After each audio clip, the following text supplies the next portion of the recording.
tell a story by Jack Ritchie, Shatterproof, published in 1960. I was standing in my study making a drink when I heard him enter the room. I turned around. He was a soft-faced man wearing rimless glasses, but he handled the automatic with unmistakable competence. I was rather surprised at how calm I was when I learned the reason for his presence. I said to him, "It would be a pity to die in ignorance. Who hired you to kill me?" His voice was mild. "I could be an enemy in my own right." I finished pouring my drink from the decanter. "I know the enemies I've made, and you are a stranger. Was it my wife?" He smiled. "Quite correct. Her motive must be obvious." "Yes," I said. "I have money, and apparently she wants it. All of it." He regarded me objectively. "Your age is 53, and your wife is 22. He clicked his tongue. "You were foolish to expect anything permanent, Mr. Williams." I sipped the whiskey. "I expected a divorce after 1 or 2 years, and a painful settlement, but not death."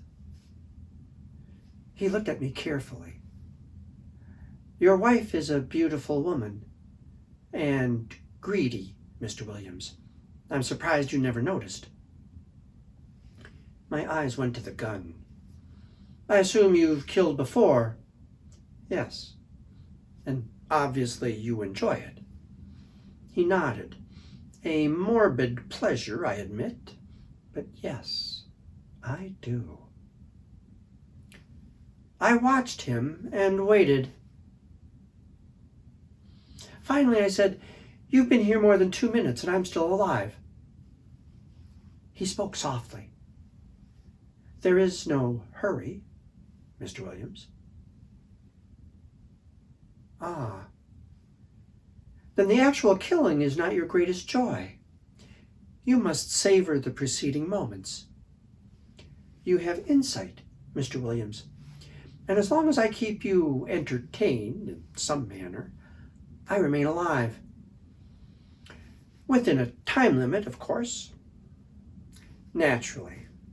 A drink, Mr. Smith, requires no strain on the memory." "Yes, thank you. But please allow me to see what you're doing when you prepare it."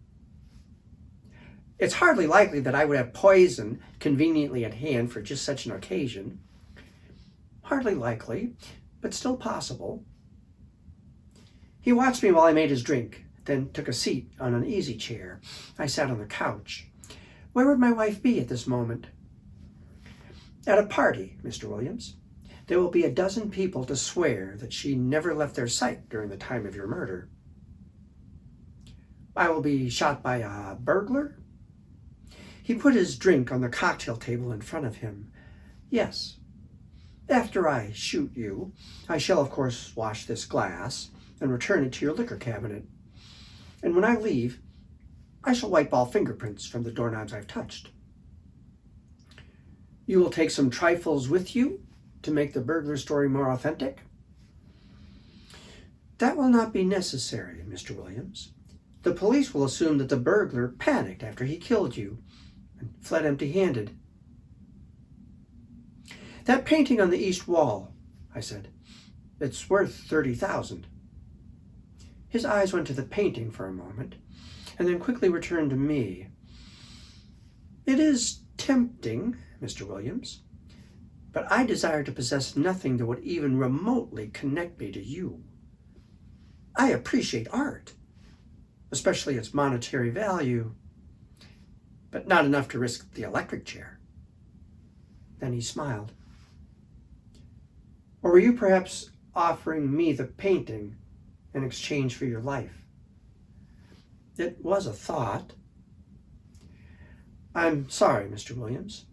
Once I accept a commission, I am not dissuaded. It's a matter of professional pride." I put my drink on the cocktail table. Are you waiting for me to show fear, Mr. Smith? You will show it. And then you will kill me. His eyes flickered. It is a strain, isn't it, Mr. Williams, to be afraid and not to dare show it? Do you expect your victims to beg? They do in one manner or another. They appeal to your humanity, and that is hopeless. It is hopeless. They offer you money, very often. Is that also hopeless? So far it has been, Mr. Williams. Behind the painting I pointed out to you, Mr. Smith, there is a wall safe. He gave the painting another brief glance. Yes. It contains $5,000. That's a lot of money, Mr. Williams. I picked up my glass and went to the painting. I opened the safe, selected a brown envelope, and then finished my drink. I put the empty glass in the safe, closed it, and twirled the knob. Mr. Smith's eyes were drawn to the envelope. Bring that here, please. I put the envelope on the table in front of him. He looked at it for a few moments and then looked up at me. Did you actually think you could buy your life? I lit a cigarette. No. You are, shall we say, incorruptible. He frowned slightly. But still, you brought me the $5,000. I picked up the envelope and emptied its contents onto the table. Old receipts, all completely worthless to you. He showed irritation. What do you think this has possibly gained you? The opportunity to go to the safe and put your glass inside it. He looked at the glass in front of him. That was yours, not mine. I smiled. It was your glass, Mr. Smith. And I imagine the police will wonder what an empty glass is doing in my safe. And since this will be a case of murder, I would think they will have the intelligence to take fingerprints. His eyes narrowed. I haven't taken my eyes off you for a moment. You couldn't have switched our glasses. No? I seem to recall that at least twice you looked at the painting. Automatically, he looked again in that direction.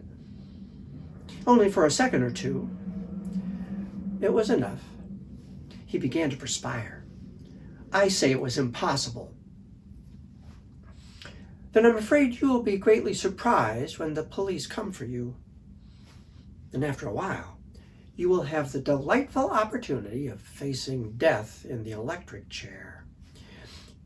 You will share your victim's anticipation of death, with the addition of a great deal more time to contemplate it, more time to let your imagination play with the topic. I'm sure you've read accounts of executions in the electric chair. His finger tightened on the trigger. I wonder how you'll go, I said. You've probably pictured yourself facing death with calm and fortitude.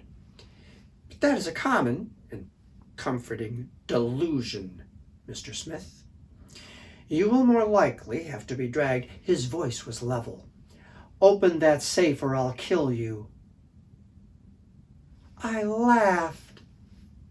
Really now, Mr. Smith, we both know that obviously you will kill me if I do open the safe. A minute went by before he spoke. What do you intend to do with the glass? If you don't murder me, and now I suspect you won't, I will take it to a private detective agency, and I will have your fingerprints reproduced. I will put them, along with a note containing pertinent information, into a sealed envelope, and I will leave instructions that in the event I die violently, even if the occurrence appears accidental, the envelope be forwarded to the police. He took a deep breath. All that won't be necessary, Mr. Williams. I will leave now, and you will never see me again. I shook my head. I prefer my plan. It provides protection for my future. He was thoughtful. Why don't you go directly to the police? I have my reasons. His eyes went down to his gun. Then slowly, he put the gun in his pocket. An idea came to him. Your wife could very easily hire someone else to kill you. Yes, she could do that.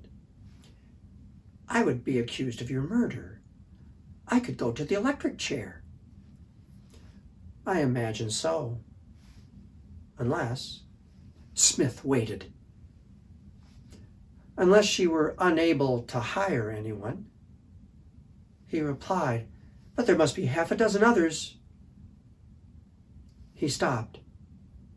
I smiled. Did my wife tell you where she would be now? At the Petersons. She will leave at 11. 11, I said. A good time. It will be very dark tonight. Do you know the Petersons' address? He stared at me. No. It's in Bridgehampton, I said, and I gave him the house number. We locked eyes for half a minute. Then I spoke softly. It's something you must do for your own protection. He slowly buttoned his coat. And where will you be at 11, Mr. Williams? At my club, probably playing cards with a number of friends. They will no doubt commiserate with me when I receive word that my wife has been shot. It all depends on the circumstances and the opportunity. Then he smiled thinly.